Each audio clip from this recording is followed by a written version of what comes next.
That's the way I feel. Like if I look at someone and someone's telling me that they're using all this AI and artificial intelligence and stuff like that, either one of a few things are happening. Either they're lying to me, which is probably because very few companies, there's only two in the world that I know of that are public that have actual artificial intelligence.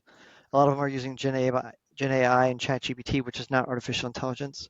So if they start telling me that, oh, we're using AI and we're doing this, that, and the other thing, it's either they're not smart enough to know the difference or they're lying to me purposefully. But either one of those two situations does not make it investable. Mm-hmm. Mm-hmm.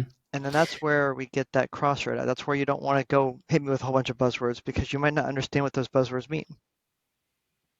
Right, right. Yeah. And maybe they've kind of cracked the code on what buzzwords, you know, causes people to open up their wallets, and so by the time they figure that out, as an investor coming in, you're already crowded out. Sure, it's like if you do and if you use modeling and stuff like that. In fact, I advise startups now that I'm part of, and the ones that we've got invested interest in.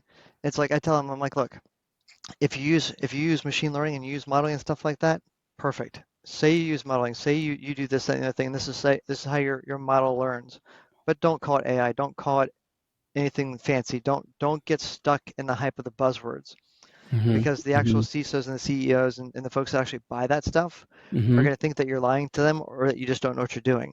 In Mm-hmm. either one of those Mm-hmm. cases, you're not going to close a deal. Yeah, you might fit in with the industry, but you're going to lose out as a whole. And going back to looking at what they did at RSA, every sign that had RSA on it, almost I don't know what percentage of RSA had the word AI in the banners on the showroom floor. I lost count after it was different. Everybody predominantly holistically was saying AI this and AI that. I'm like, Mm-hmm. everybody's just lying to me, or they've got some form of marketing defect. Right.